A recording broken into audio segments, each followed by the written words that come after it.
खुश होकर खाते हैं मोमोज, हो जाइए सावधान। नॉन वेज मोमोज में चिकन की जगह बेचा जा रहा है आपको कुछ खौफनाक। टीवी में कुत्ते की फोटो दिखती है मोमोज के साथ।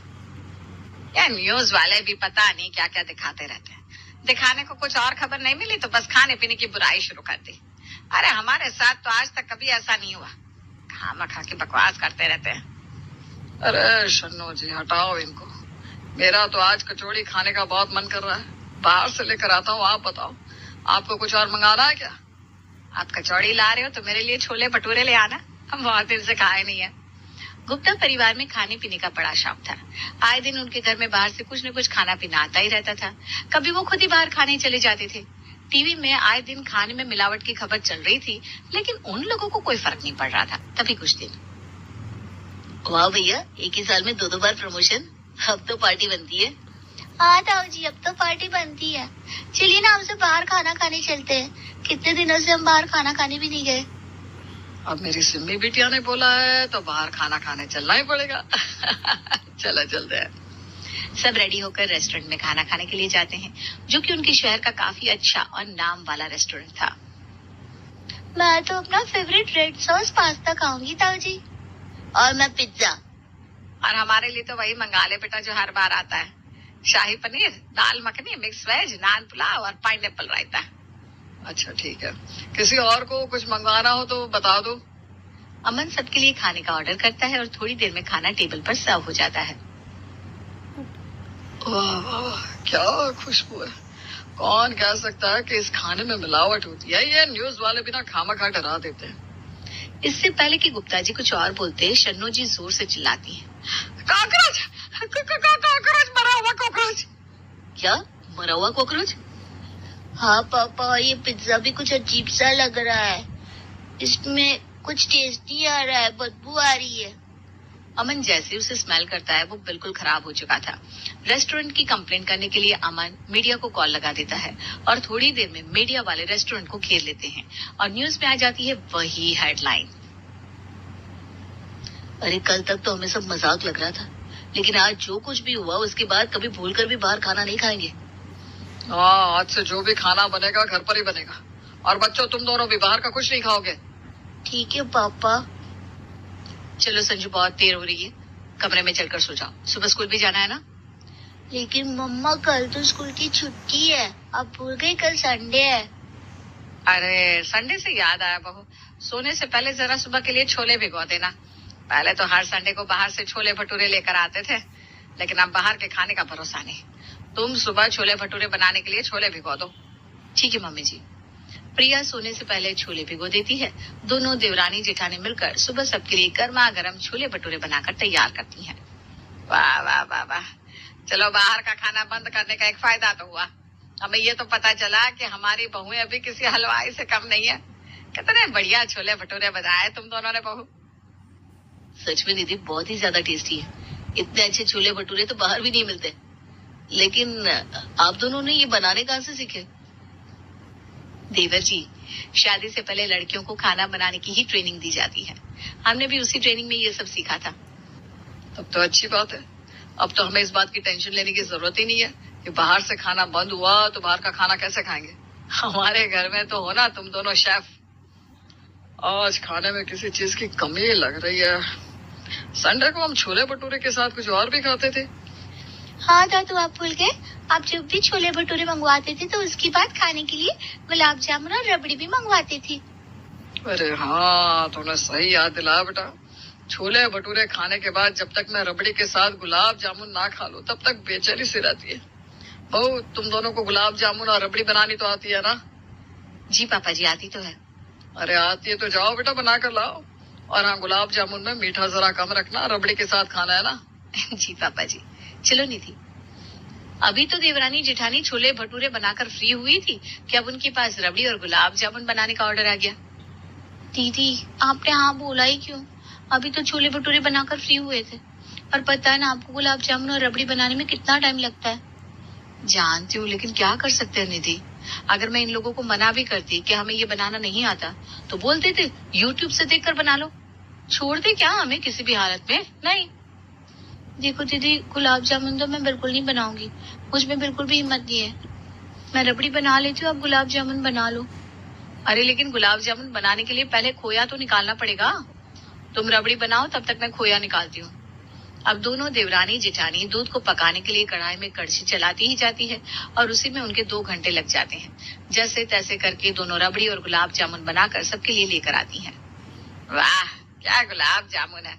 इसमें आ रहा है गुलाब जामुन का असली स्वाद, वरना बाहर के गुलाब जामुन में तो खोए का कोई टेस्ट ही नहीं आता। हाँ, और ये रबड़ी तो मुझे बहुत ही अच्छी लगी। मेरे लिए बचा कर रखना, मैं रात को भी खाऊंगा चाची। आप सब खाइए, हम दोनों ने तो अभी तक कुछ नहीं खाया है। सुबह से खाना बना बना कर बहुत थक गए। खाना खाकर थोड़ी देर आराम करेंगे। ठीक है बहू, लेकिन थोड़ा जल्दी आ जाना, सबके लिए लंच भी तो बनाना है ना। वैसे लंच में तुम दोनों क्या बनाओगी? क्या? गुप्ता जी का पूरा परिवार एकदम चटोरा। अब बाहर से खाना लाना बंद किया तो बेचारी बहुओं का जीना हराम कर दिया। हर रोज दोनों जैसे ही कुछ बनाकर लाती तो इन सब की अगली फरमाइश उनके सामने पेश हो जाती और बार बार सब उनसे एक ही सवाल पूछते, खाने में और क्या है मम्मी? अरे तुम लोगों का दिमाग खराब हो गया है क्या? सुबह से शाम तक बस एक ही बात बोलते रहते हो, खाने में क्या है, खाने में क्या है। अरे हम दोनों ने इधर कोई होटल खोल रखा है क्या? अरे होटल का तो नाम भी मत लो भाभी। उस दिन जो होटल में हुआ था ना, बस सब फिर से याद आ जाता है। सब हॉल में बैठे ही थे कि तभी लैंडलाइन पर एक कॉल आती है। हेलो, अरे हाँ बबली बेटा। हेलो मम्मी, मैं ये कह रही थी कि आप इस बार ना मुझे सिंधारा मत भेजना। बाहर की चीजों में ना बड़ी मिलावट हो गई है। अल्लाह, मैं तो भूल ही गई थी, लेकिन अच्छा हुआ तूने याद दिला दिया।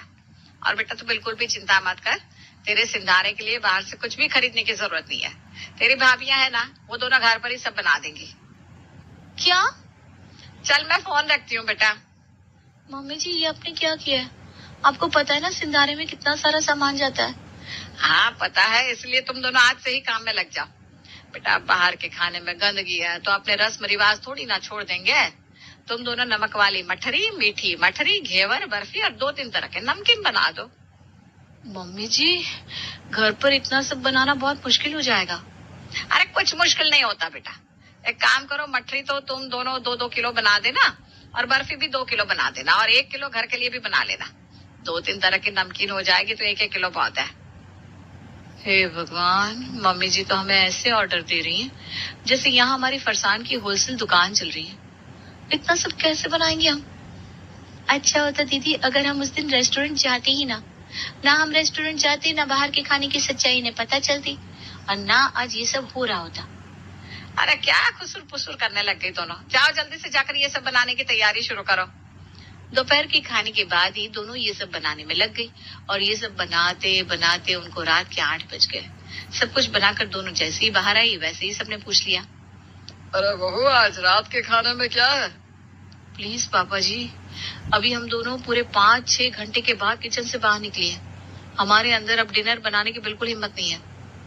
हम समझ सकते हैं प्रिया, लेकिन सबको भूख तो लगी है और तुम तो जानती हो बाहर कैसा खाना मिलता है। बाहर से खाना लाकर भी नहीं खा सकते। प्लीज कुछ बनाओ तो ना खाने के लिए। हाँ, वैसे तो आज मेरा पाव भाजी खाने का मन कर रहा है। अगर पाव भाजी मिल जाए तो मजा आ जाएगा। अरे बेटा ये किसका नाम ले लिया तूने? पाव भाजी का नाम सुनकर मेरे मुंह में पे पानी आ गया। अब तो तुम दोनों बहू पाव भाजी ही बना लो। क्या? हे भगवान, अब वो दोनों उनको बोले भी तो क्या बोले, बेचारे किचन में जाकर सबके लिए पाव भाजी बनाने लग जाती है। इतना सब करके रात को सोते सोते उन्हें रात के 12 बज जाते हैं। अब सुबह बच्चों का टिफिन, पतियों का लंच और सबका नाश्ता बनाने के लिए 5 बजे फिर से उठना पड़ता है। कुछ महीनों में तो ऐसा लग रहा है दीदी कि हमारी पूरी जिंदगी इस किचन में ही बीत जाएगी। कल पूरा दिन भी हमने किचन में बिता दिया और अभी तो नींद भी पूरी नहीं हुई थी हमारी और फिर से किचन में आना पड़ा। सही कह रही हो निधि, जब से इन लोगों ने ये बाहर का खाना बंद करके घर पर खाना शुरू किया है ना, तब से हमारी नाक में दम करके रख दिया है। ब्रेकफास्ट खत्म होता नहीं कि उससे पहले ही पूछ लेते हैं लंच में क्या बना है, डिनर में क्या बनाओगे। जिंदगी हलवाई बनकर रह गई यार। दोनों देवरानी जिठानी किचन में काम कर रही थी, तभी उनकी सासू माँ वहां आती है। चलो अच्छा है तुम दोनों जल्दी उठ गई। वैसे आज नाश्ते में सबके लिए क्या बना रही हो? आज अलग से नाश्ता बनाने की हिम्मत नहीं है मम्मी जी।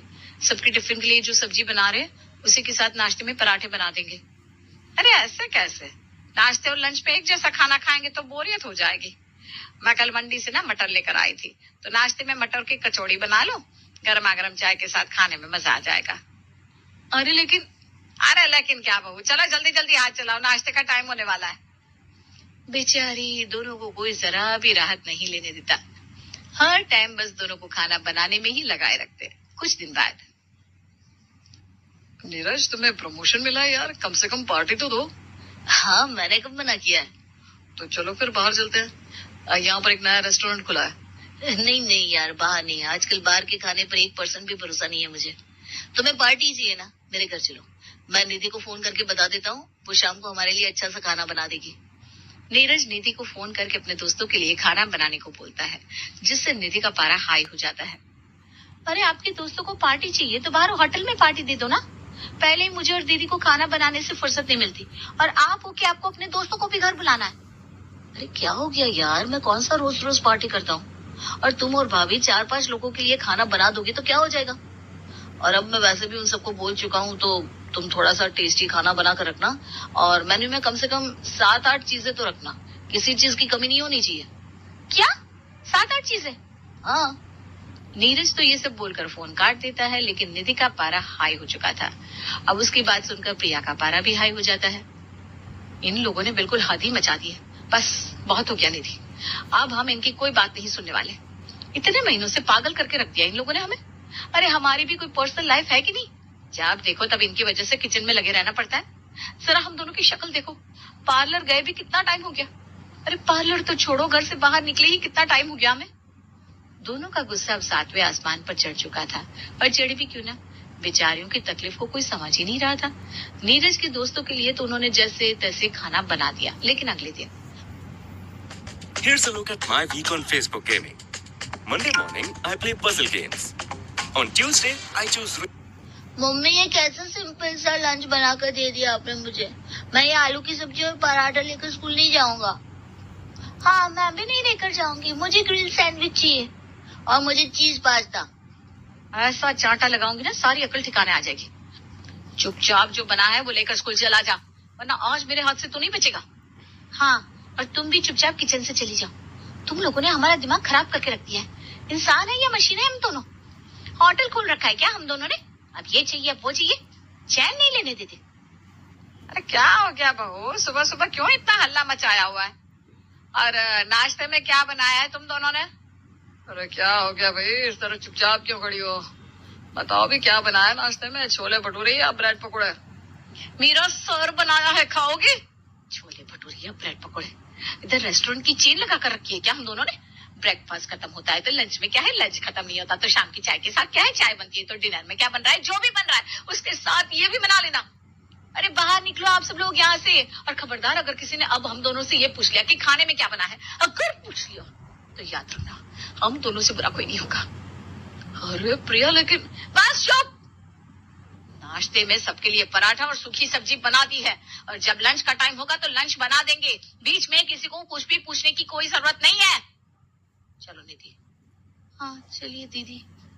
प्रिया और निधि का गुस्सा देखकर सब वहां से रफो चक्कर हो जाते हैं। दोपहर के खाने का टाइम हुआ भी नहीं था कि तभी, अरे शन्नो जी, आज आपने बहुओं से पूछा नहीं कि लंच में क्या बनाना है? मेरा तो आज पनीर टिक्का के साथ रुमाली रोटी खाने का मन कर रहा है। दोनों को बोल दो ना, आज यही बना ले। अरे ना बाबा ना, मुझे उन दोनों का सुबह का रूप याद है। अगर इस बार उनसे कुछ पूछ लिया ना तो पता नहीं मेरा क्या होगा। क्या मतलब? वो तो आपको अपने आप ही समझ में आ जाएगा। ये सब खाने का मन है ना आपका, तो आप ही जाकर पूछ लो। धीरज किचन में जाता है जहाँ दोनों बहुएं लंच बना रही थी। अरे वाह बेटा, तुम छोले चावल बना रही हो। लेकिन मैं क्या कर रहा था, आज अगर पनीर टिक्का के साथ रुमाली रोटी मिल जाती तो। अब बेचारे ससुर जी को तो दोनों बहुएं क्या बोलती, लेकिन गुस्से में वो दोनों उन्हें देखकर जो लुक देती है ससुर जी को उसी से अंदाजा लग जाता है कि शन्नो जी ने उनसे ऐसा क्यों कहा था। वो 2 कदम रसोई से पीछे लेते हैं और वहां से सीधे अपने कमरे की तरफ निकल लेते हैं। क्या हुआ, बन गया पनीर टिक्का और हमारी रोटी? नहीं शन्नो जी, लेकिन ऐसा लग रहा था कि अगर मैं दोबारा उन लोगों को कुछ और बनाने के लिए बोलता तो वो मेरा ही टिक्का बना देती। जब शराफत से किसी को बात समझ में नहीं आई तो उन दोनों का गुस्सा तो सबके ऊपर फूटना ही था।